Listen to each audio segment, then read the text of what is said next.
नमस्कार दोस्तों, आपका स्वागत है।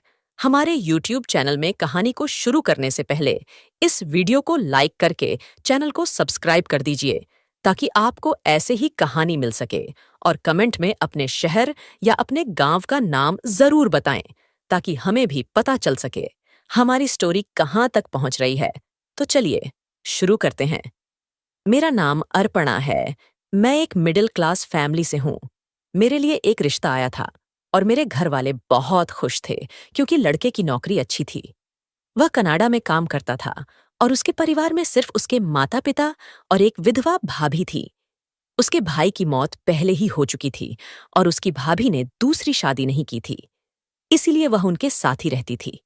मेरे घर वाले इस रिश्ते से बहुत खुश थे क्योंकि अच्छे रिश्ते किस्मत वालों को ही मिलते हैं। लड़के की माँ ने मुझे एक शादी में देखा था और उन्हें मैं पसंद आ गई थी, इसलिए उन्होंने मेरा रिश्ता अपने बेटे के लिए चुना। मेरे घर वालों ने भी लड़के के परिवार को देखकर इस रिश्ते के लिए हाँ कर दी। लड़का पढ़ा लिखा, नौकरीशुदा और देखने में भी अच्छा था। हर चीज बिल्कुल परफेक्ट थी। इस तरह 2 महीने के अंदर मेरी शादी सौरभ नाम के लड़के से हो गई। सौरभ को मैं बहुत पसंद आई थी। हमारी शादी की पहली रात को ही उन्होंने मुझसे अपने प्यार का इजहार कर दिया और कहा कि मैं बहुत खूबसूरत हूं।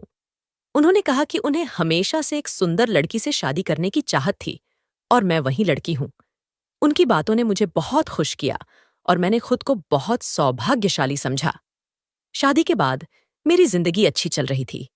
मेरी जेठानी के साथ मिलकर घर के सारे काम करती थी। मेरी जेठानी बहुत अच्छी थी। वह सारा दिन सास ससुर की सेवा में लगी रहती थी। शादी के शुरुआती दिनों में उन्होंने मुझे कोई काम नहीं करने दिया। उनका कहना था कि मैं नई बहू हूं और जब तक सौरभ घर पर है मैं उनके साथ समय बिताऊं। मेरे ससुर भी बहुत अच्छे थे और हमेशा मुझे आशीर्वाद देते थे। शादी के 15 दिन बाद सौरभ को काम के सिलसिले में बाहर जाना था। इन 15 दिनों में उन्होंने मेरे साथ बहुत अच्छा समय बिताया। हम शॉपिंग पर गए, मायके गए, रिश्तेदारों से मिले और लॉन्ग ड्राइव पर भी गए। ये 15 दिन मेरी जिंदगी के सबसे खूबसूरत दिन थे।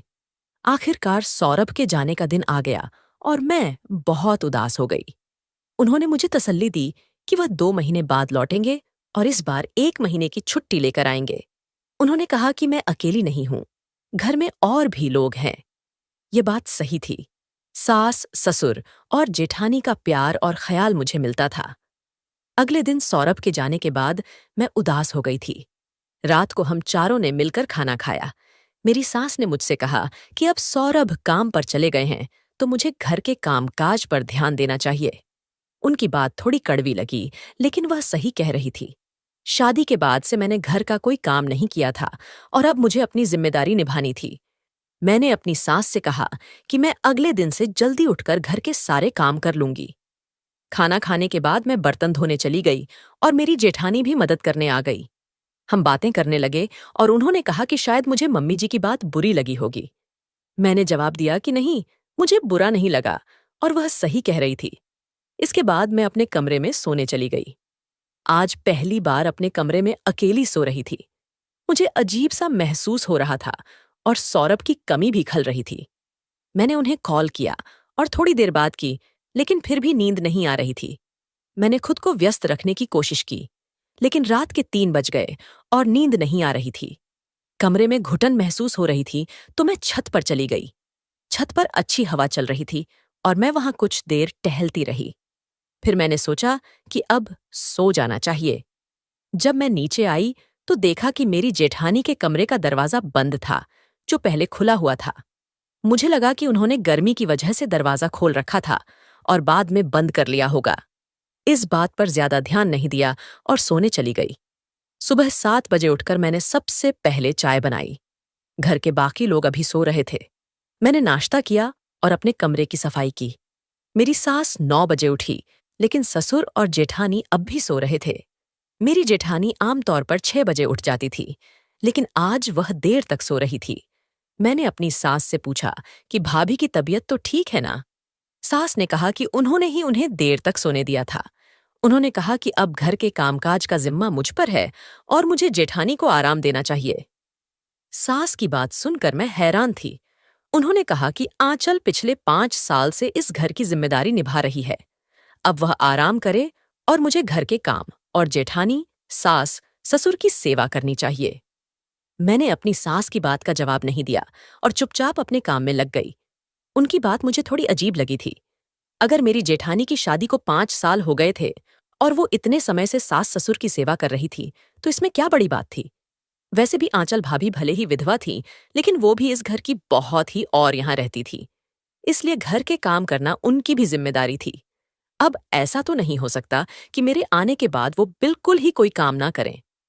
खैर, मैं इस घर की नई बहुत ही, और मेरी शादी को अब भी ज्यादा दिन नहीं हुए थे, लेकिन घर के सारे कामकाज मुझ पर डाल दिए गए थे।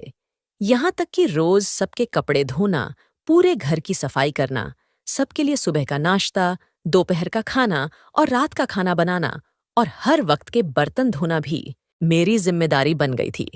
धीरे धीरे मेरी शादी को 1 महीना हो गया। जब मेरे पति घर पर थे तो मेरी जिंदगी बहुत अच्छी लगती थी, लेकिन उनके जाने के बाद मेरा सारा समय घर के कामों में उलझ गया। मेरी सास और जेठानी किसी काम को हाथ नहीं लगाती थीं। मेरे ससुर जी सुबह काम के लिए निकल जाते थे और शाम तक घर वापस आ जाते थे। मेरी जेठानी बहुत खूबसूरत थी। वो विधवा थी और उनके दिल में अपने पति का गम था, लेकिन फिर भी उनकी खूबसूरती में कोई कमी नहीं आई थी। कहते हैं, जब इंसान पर कोई बड़ा दुख आता है तो वह पूरी तरह से बदल जाता है। लेकिन मेरी जेठानी दिन ब दिन और भी खूबसूरत होती जा रही थी। अब जब वो कोई काम नहीं करती थी तो और ज्यादा आकर्षक लगने लगी थी। मैं उनसे खूबसूरती में थोड़ा पीछे थी। ऐसा नहीं था कि मैं सुंदर नहीं थी, लेकिन मेरी और उनकी सुंदरता में थोड़ा अंतर था। फिर भी मैं अपने आप को किसी से कम नहीं समझती थी। मेरे पति रोज मुझे फोन करते और मेरी खूबसूरती की तारीफ करते नहीं थकते थे, लेकिन मेरी सास बार बार मेरी जेठानी की तारीफ करती रहती थी और मुझे नीचा दिखाने की कोशिश करती थी। मेरी जेठानी भी सास की बातों से खुश होती थी। जब भी हम अकेले होते, वो मेरी तरह ही बहन की तरह व्यवहार करती, लेकिन सास के सामने ऐसा दिखाती जैसे कि मैं उनकी बहू नहीं, बल्कि बेटी हूं। एक बार मेरी सास ने मुझे गोभी के पराठे बनाने के लिए कहा। मैंने उनके लिए पराठे बना दिए थे। रात को जब हम सब साथ में खाना खाने बैठे तो मेरी सास ने सारे पराठे उठाकर फेंक दिए और कहा कि ये क्या बनाया है? इसे गोभी के पराठे कहते हैं। मेरी जेठानी भी सास की तरफ देखकर कहने लगी, मम्मी जी शांत हो जाइए। इतना गुस्सा आपकी सेहत के लिए ठीक नहीं है। जबकि मेरे ससुर भी उनकी हाँ में हाँ मिला रहे थे। मुझे बहुत शर्मिंदगी महसूस हुई। सास ने सबके सामने मेरे बनाए खाने की बुराई कर दी थी। सच में आज मुझसे गलती हो गई थी और नमक ज्यादा हो गया था, लेकिन जिस तरह से मेरी सास ने मुझे सबके सामने डांटा, वह मेरे दिल को बहुत बुरा लगा। मैं बुरी तरह रोने लगी थी। मेरे ससुर ने कहा, बस बहू रोना बंद करो और अपने कमरे में जाओ। मैं भागकर अपने कमरे में चली गई और खाना भी नहीं खाया। लेकिन मुझे आवाजें आ रही थीं कि मेरे ससुर मेरी सास को डांट रहे थे कि उन्होंने मुझे इतनी बुरी तरह जलील क्यों किया। मेरे पति को कॉल करके मैंने सब कुछ बता दिया। उन्होंने मुझसे कहा कि वो मम्मी को समझा देंगे और आगे से ऐसा नहीं होगा। लेकिन उन्होंने मुझे भी सलाह दी कि घर की बातें घर में ही सुलझाई जाएं। यह सुनकर मैं समझ गई कि उनकी मम्मी ने उन्हें कुछ समझाया होगा। वैसे भी हर घर की कहानी यही होती है कि बेटा अपनी माँ के पक्ष में रहता है। अगले दिन पड़ोस की कुछ औरतें हमारे घर आईं। मेरी सास रात की बात से मुझसे नाराज थीं और मुझसे बात नहीं कर रही थीं। मेरी जेठानी भी सास के सामने मुझे नजरअंदाज करती थी। पड़ोस की औरतें मेरी सास से बातें कर रही थीं। तभी एक औरत ने मेरी जेठानी की तारीफ करते हुए कहा, तुम्हारी बड़ी बहू बहुत खूबसूरत है। उसकी सेवा की तारीफ करनी पड़ेगी। बिना पति के ही वो जिंदगी गुजार रही है और फिर भी इतने अच्छे से घर संभाल रही है। सच में तुम बहुत भाग्यशाली हो जो तुम्हें ऐसी बहू मिली है। मेरी जेठानी अपनी तारीफ सुनकर मुस्कुरा रही थी और मैं किचन में खड़ी सबके लिए चाय बना रही थी। उनकी बातें मेरे कानों में आ रही थीं। जब एक दूसरी औरत कहने लगी कि तुम्हारी बड़ी बहू तो वाकई काबिले तारीफ है। अब बताओ, तुम्हारी छोटी बहू कैसी है? उसकी शादी को भी तो 1 महीने से ज्यादा हो गया है। मेरी सास मुंह बिचकाते हुए बोली, क्या बताओ बहन, हर बहू मेरी आंचल बहू जैसी नहीं होती। छोटी बहू कहने को तो अच्छी है, मगर उसे अगर किसी बात पर टोक दो तो वह तुरंत अपने पति से शिकायत कर देती है। कल रात गोभी के पराठे में इतना तेज नमक डाल दिया था कि मेरा तो मुंह कड़वा हो गया। मैंने बस इतना कहा कि नमक ज्यादा है तो उसने तुरंत अपने पति को फोन कर दिया। फिर उसका पति मुझसे फोन पर लड़ने लगा। आखिरकार मुझे ही अपने बेटे से माफी मांगनी पड़ी। सास की बातें सुनकर मैं हैरान रह गई। वो औरतें भी मेरी सास से कहने लगीं, तुम्हारी छोटी बहू तो बड़ी ही चालाक निकली। मुझे सास की बातों पर गुस्सा आ रहा था कि वह मोहल्ले की औरतों के बीच मुझे बदनाम कर रही थी। मैंने भी सास से कोई बात नहीं की। अगले दिन रात को मुझे फिर से नींद नहीं आ रही थी। मैं अपने कमरे से बाहर निकली और छत पर जाने लगी। दरवाजा बंद करते समय मेरी नजर जेठानी के कमरे की तरफ गई और यह देखकर मेरे पैरों तले जमीन खिसक गई कि मेरे ससुर खामोशी से जेठानी के कमरे से निकलकर अपने कमरे की तरफ जा रहे थे।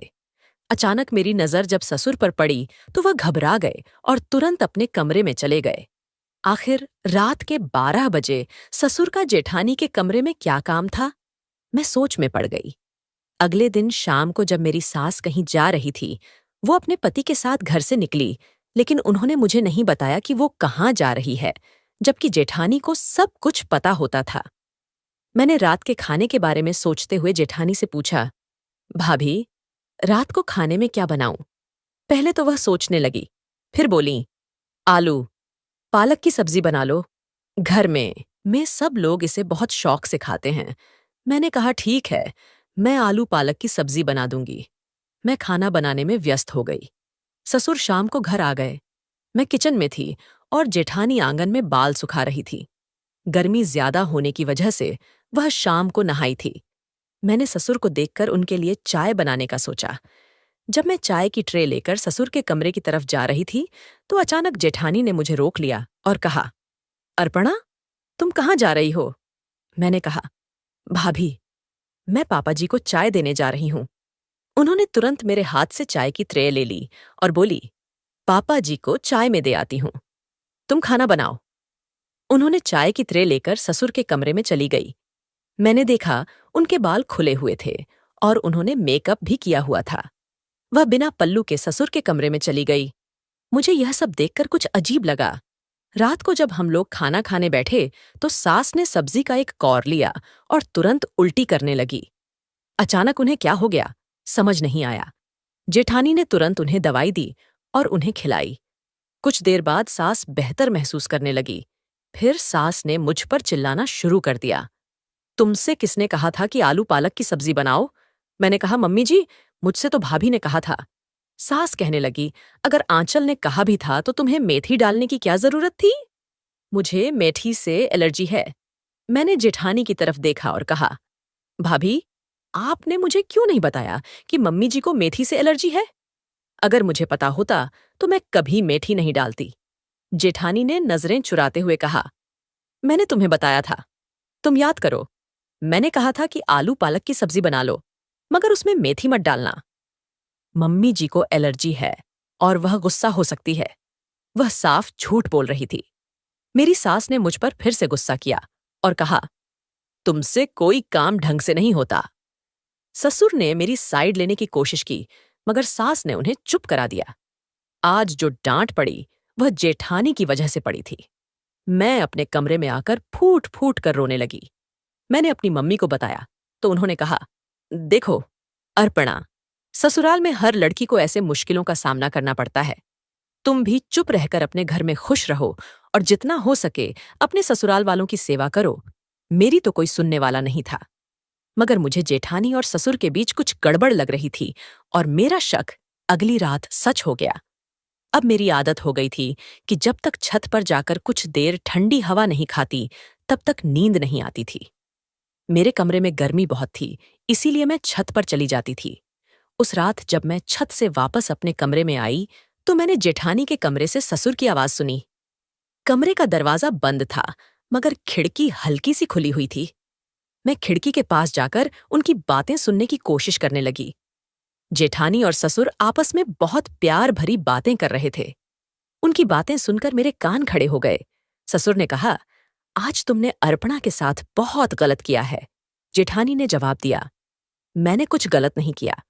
आपने ही तो कहा था कि वह हमें एक साथ देख चुकी है। उन्होंने कहा, मुझे डर है कि कहीं वह मम्मी जी को कुछ बताने दे। ससुर ने थोड़ी घबराहट में कहा। अर्पणा बहुत चतुर है, हमें सावधान रहना चाहिए। हमारे बारे में किसी को कुछ नहीं पता, सिर्फ वही है जो हमारी सच्चाई को उजागर कर सकती है। इसीलिए उसका इस घर से जाना बहुत जरूरी है। सौरभ भी कैलेंडर लेकर चला गया है। मैं तो चाहती हूं कि वो सौरभ के साथ कनाडा चली जाए, और यही वजह है कि मैं तुम्हारी पत्नी के सामने उसे बार बार नीचा दिखाती हूं। उस दिन खाने में नमक मैंने ही ज्यादा डाला था, और कल भी आलू पालक की सब्जी बनाने के लिए उसे मैंने ही कहा था, क्योंकि मुझे पता था कि आलू पालक की सब्जी में मेथी होती है और तुम्हारी पत्नी को मेथी से एलर्जी है। बस, अगर अर्पणा किसी भी दिन तंग आकर यहां से चली जाती है तो हमारे बीच की यह रुकावट दूर हो जाएगी। जेठानी और ससुर की बातें सुनकर मेरे होश उड़ गए थे। मेरी जेठानी, जो मेरी सास के सामने बहुत अच्छी बनती थी, असल में वैसी नहीं थी। इसका मतलब साफ था कि इन दोनों के बीच कुछ चल रहा था। अब मैंने ठान लिया था कि मैं अपनी जेठानी और ससुर का यह राज अपनी सास के सामने जरूर खोलूंगी। मैं जेठानी और ससुर को रंगे हाथों पकड़ने के लिए अपनी सास के कमरे में गई, जो गहरी नींद में सो रही थी। मैंने सोचा था कि मैं अपनी सास को उठाकर उन्हें जेठानी के कमरे में ले जाऊंगी, ताकि उन्हें दोनों की मुलाकात का सच पता चल सके, और ये भी कि उनकी बड़ी बहू उनके पति के साथ चक्कर चला रही है। लेकिन जब मैंने अपनी सास को जगाने की कोशिश की तो वो नहीं उठ रही थी। मैंने उन्हें झकझोर दिया था, लेकिन वो इतनी गहरी नींद में थी कि किसी भी बात का असर नहीं हो रहा था। मैं बहुत परेशान हो गई कि अब क्या करूं। अगर मेरे ससुरा जाते तो मैं बहुत बड़ी मुसीबत में पड़ जाती। जब मेरी सास नहीं उठीं तो मैं अपने कमरे में जाकर लेट गई, लेकिन सारी रात मुझे नींद नहीं आई। सुबह उठकर मैंने घर के काम में लग गई। मैंने वॉशिंग मशीन में कपड़े धोने के लिए डाले थे। सास की हल्की रंग की साड़ी पहले ही मशीन में डाल दी थी, ताकि कोई रंगीन कपड़ा उसकी साड़ी को खराब न कर दे। जब थोड़ी देर बाद मैंने वॉशिंग मशीन देखी तो उसमें रंगीन कपड़े पड़े हुए थे, और मेरी सास भी वहीं आ गई थी। मेरी सास जोर से चिल्लाने लगी कि मैंने उनकी नई साड़ी खराब कर दी, जबकि मुझे अच्छी तरह से याद था कि मैंने सिर्फ उनकी साड़ी ही धोने के लिए डाली थी और कोई दूसरा कपड़ा नहीं डाला था। मेरी सास ने आज भी मुझे खूब खरी खोटी सुनाई।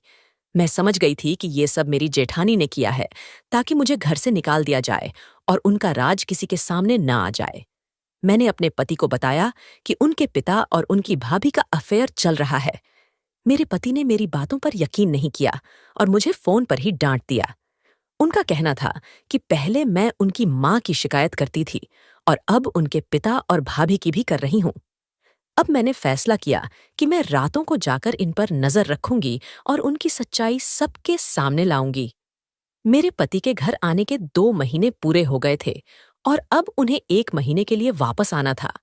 मैंने सोच लिया था कि जैसे ही वो आएंगे, मैं इनकी सच्चाई सबके सामने खोल दूंगी। आखिरकार मेरे पति घर आ गए, लेकिन मुझसे नाराज थे। बड़ी मुश्किल से मैंने उन्हें मनाया और उनसे माफी मांगी कि अब मैं कभी किसी के बारे में शिकायत नहीं करूंगी। मेरे पति को ये बात अच्छी लगी, और मैंने ये सब इसीलिए किया क्योंकि मुझे ससुर और जेठानी की सच्चाई सबके सामने लानी थी। अगले दिन जब मैं घर की सफाई कर रही थी तो मैंने कूड़ेदान में एक दवाई का रैपर देखा, जो मुझे अजीब लगा। मैंने देखा कि वो स्लीपिंग पिल्स का रैपर था। आखिर घर में कौन नींद की दवाइयां ले रहा था? तभी मुझे उस रात की बात याद आई जब मैंने अपनी सास को उठाने की कोशिश की थी। इसका मतलब ये था कि सास ने उस रात नींद की दवा ली थी। मैंने अपने पति से पूछा कि क्या सास नींद की दवाइयां लेती है? उन्होंने कहा कि नहीं, सास सिर्फ डायबिटीज की दवा लेती है। अब मुझे समझ में आ गया था कि ये दवाइयां या तो जेठानी दे रही थी या ससुर। अब सब कुछ साफ था, लेकिन मुझे ये समझ नहीं आ रहा था कि मैं ये सच्चाई सास को कैसे बताऊं। मैंने एक योजना बनाई। मैंने अपने पति और सास से कहा कि मेरे मायके वालों ने पूरे परिवार को खाने पर बुलाया है। मैं जानती थी कि मेरी जेठानी मेरे मायके कभी नहीं जाएंगी, क्योंकि मेरी जेठानी घर से बाहर कभी निकलती ही नहीं थी। अगले दिन मैं अपने पति, अपनी सास और ससुर के साथ अपने मायके चली गई थी। रात को हम लोगों ने देर से खाना खाया था ताकि हमें देर हो जाए। मेरा मायका मेरे ससुराल के घर से बहुत दूर था।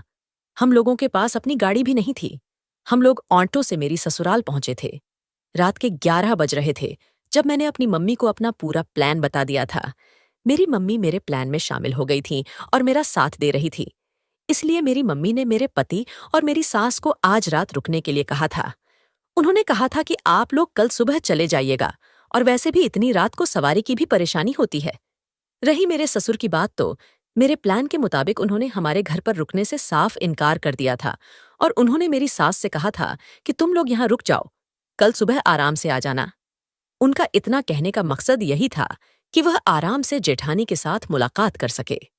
मेरी मम्मी और भाभी ने मेरी सास और पति से रुकने के लिए बहुत आग्रह किया, तो इसीलिए वे लोग हमारे घर पर रुक गए थे। मेरे ससुर को मेरा भाई अपनी बाइक पर घर छोड़ने के लिए चला गया था। आज रात मेरी जेठानी और मेरे ससुर का रास्ता पूरी तरह से साफ था, मगर वे लोग नहीं जानते थे कि वे मेरे प्लान में बुरी तरह फंस चुके हैं। अभी ज्यादा समय नहीं हुआ था। मुझे बड़ी बेचैनी के साथ रात के 3 बजने का इंतजार था। मेरी सास ने भी कहा कि न जाने क्यों आज मुझे नींद नहीं आ रही है। वैसे तो मैं जल्दी ही सो जाती हूँ। रात के 3 बजने ही वाले थे जब मैंने अपनी सास और अपने पति को बता दिया कि भाभी और पापा जी का आपस में अफेयर चल रहा है। मेरी बात सुनकर मेरी सास और मेरे पति को यकीन नहीं आया था और मेरा पति मुझ पर बहुत गुस्सा करने लगा। वह धीरे धीरे आवाज में असली बात कर रहा था, क्योंकि मेरे घर वालों को इस बात का पता न चल जाए कि वह मुझसे लड़ रहा है। मेरी सास ने भी मेरे पति से कहा कि देखो, मैंने तुमसे कहा था ना कि तुम्हारी पत्नी बहुत चालाक है, अपने ससुर पर इल्जाम लगा रही है। मैं जानती थी कि लोग मेरे बारे में इसी तरह की बातें करेंगे, इसीलिए मैंने उनसे कहा कि अगर आप लोगों को मेरी बात पर यकीन नहीं आता, तो आप लोग मेरे साथ अभी और इसी वक्त घर चले, क्योंकि ये दोनों आंधी रात को ही एक दूसरे से मुलाकात करते हैं। मैंने अपनी सास को यह भी बता दिया था कि आपको नींद की दवाई दी जाती है ताकि आप गहरी नींद में सो सकें और मेरे ससुर आराम से कमरे से निकलकर जेठानी के कमरे तक पहुंच सके। मैंने वह दवाई वाला रैपर भी अपनी सास को दिखाया था और कहा था कि आपको यह दवाई दी जाती है। मेरी सास ने दवाई को पहचाना नहीं था, क्योंकि उन्हें दवाई रात को दूध में मिलाकर दी जाती थी। लेकिन आज मेरे पति ने कह दिया था कि अगर यह बात झूठी निकली तो मैं तुम्हें डिवोर्स दे दूंगा। मैंने भी यह कह दिया था कि जब आप अपनी आंखों से मेरे साथ चलकर सब कुछ देख लोगे, तब जैसा कहोगे मैं वैसा ही करूंगी। मेरे पति, मेरी सास और मैं तीनों ही उसी समय घर से निकल गए थे। करीब आधे घंटे बाद जब हम लोग अपने घर पहुंचे, तो बड़ी खामोशी से पहुंचे थे। घर की चाबी मेरे पति के पास थी। मैंने अपने पति से कहा कि हम ताला खोलें ताकि किसी को हमारे आने की खबर ना हो। मैं अपनी सास और पति को लेकर जैसे ही घर के अंदर दाखिल हुई, तो मेरी जेठानी और मेरे ससुर के बोलने की आवाज आ रही थी। आज मेरी जेठानी ससुर के कमरे में उनके साथ मौजूद थी। मेरे ससुर मेरी जेठानी को अपनी बाहों में भरे हुए थे और उनके साथ प्यार भरी बातें कर रहे थे। वे कह रहे थे कि आज तो ऐसा लग रहा है जैसे तुम मेरी पत्नी हो। आज इतने समय के बाद तुम्हें अपने कमरे में देखकर मुझे बड़ी खुशी हो रही है। आज हम लोगों को फुल आजादी मिली है। बहू के मायके वालों ने बहुत अच्छा काम किया जो उन्हें अपने साथ ही रोक लिया। यह सारी बातें मेरे पति और मेरी सास खामोशी से खड़े हुए सुन रहे थे। मेरे पति से बर्दाश्त नहीं हुआ तो उन्होंने कमरे के अंदर घुसकर अपने पिता का गिरेबान पकड़ लिया। मेरी जेठानी हैरान खड़ी हम लोगों को देख रही थी और उसकी जुबान पर एक ही सवाल था, तुम लोग यहाँ क्या कर रहे हो? मेरी सास ने उसके मुंह पर थप्पड़ मार दिया और कहा, घटिया औरत, मैंने तुझे अपनी बेटी बनाया था और तू मेरे ही पति के साथ ये सब कुछ कर रही है। तुझे शर्म नहीं आई? रिश्ता में वे तेरे पिता समान हैं और तू उनके साथ रंगरेलियां मना रही है। मेरे पति ने भी मेरे ससुर से सवाल किया कि आखिर ये सब क्या हो रहा है और कब से चल रहा है। फिर वही हुआ जो मैंने सोच रखा था। मेरे ससुर ने सब कुछ अपने मुंह से उगल दिया। मेरे पति और मेरी सास के सामने सारी सच्चाई गई थी। जिस दिन से मेरे जेठ की मौत हुई थी, उसके बाद से ही मेरी जेठानी किसी के साथ अपनी हवस पूरी करने के लिए तड़प रही थी। इसलिए उसने मेरे ससुर पर डोरे डालने शुरू कर दिए। मेरी जेठानी का इस दुनिया में कोई नहीं था, इसलिए वह कहीं नहीं जा सकती थी। मेरी जेठानी बेहद खूबसूरत थी। मेरे ससुर ने उसे अपने काबू में कर लिया और उन लोगों ने मेरी सास को नींद की दवाई देना शुरू कर दी और वे दोनों रात के बीच एक दूसरे से मिलते थे। मेरी सास के दिमाग में कहीं यह बात ना आ जाए कि वह मेरी जेठानी की दूसरी शादी कर दे। मेरी जेठानी दूसरी शादी नहीं करना चाहती थी क्योंकि उसकी जिंदगी यहाँ पर बहुत अच्छी गुजर रही थी। इसलिए उसने मेरी सास को अपनी बातों में लगाए रखा और मेरी सास की फेवरेट बन गई ताकि कभी मेरी सास उसे इस घर से निकालने के बारे में ना सोचे। मेरे पति तो शुरू से ही कनाडा में रहते थे। वह कभी कभी ही घर आते थे, इसलिए उन दोनों के बीच आने वाला कोई नहीं था। जब मेरी शादी हुई और मेरी जेठानी को लगा कि मैं उनकी सच्चाई जान जाऊंगी, तो उसने मेरी सास को मेरे खिलाफ भड़काना शुरू कर दिया। वह बस यही चाहती थी कि मैं किसी भी तरह अपने पति के साथ कनाडा चली जाऊं। यही वजह थी कि मैं अपनी सास के लिए सब कुछ करती थी, मगर फिर भी मेरी जेठानी हमेशा उनकी फेवरेट रही, क्योंकि वह मेरी सास को मेरी बुराइयां बताती रहती थी। वह जानबूझकर मेरे काम गलत करती थी ताकि मेरी सास मुझसे नफरत करने लगे। या तो मेरी सास मुझे घर से निकाल दें या फिर मुझे मेरे पति के पास भेज दें। अब सारी सच्चाई मेरे पति और मेरी सास के सामने आ गई थी। मेरे पति ने फैसला कर लिया था कि वह इस घर को छोड़कर जा रहे हैं। मेरी जेठानी और मेरे ससुर हाथ जोड़कर सबसे माफी मांग रहे थे, लेकिन उनकी जगह दिल से उतर चुकी थी। मेरी सास ने मुझसे माफी मांगी थी। मैंने उन्हें माफ कर दिया, लेकिन मेरे पति अपने पिता के साथ नहीं रहना चाहते थे, इसलिए उन्होंने हमें कनाडा ले जाने का फैसला किया। अब हम कनाडा में बहुत खुश हैं। मेरी सास भी अब वही है जैसे वह मेरे शादी के शुरुआती दिनों में थी, लेकिन वह अपने पति की बेफाई के कारण दुखी है और बीमार रहती है। दोस्तों, उम्मीद है कि आपको हमारी कहानी पसंद आई होगी। अगर आपको यह कहानी पसंद आई हो तो वीडियो को लाइक करें, चैनल को सब्सक्राइब करें और नोटिफिकेशन बेल को जरूर दबाएं ताकि अगली अपडेट सबसे पहले आपको मिले।